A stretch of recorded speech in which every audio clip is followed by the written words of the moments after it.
It's just a shower cap, honestly. That happens to be made out of foil. Well, what's really amazing is just how relaxing it is wearing this stupid fucking thing. Um,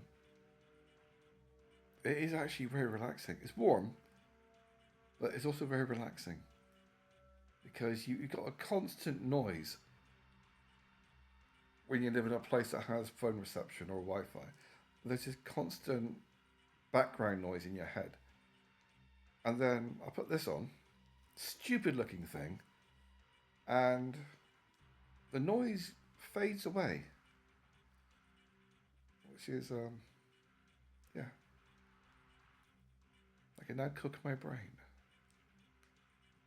There's a reason why they say, it's evil to be a tinfoil hat wearing person, because they don't want you to wear something that could block radio waves.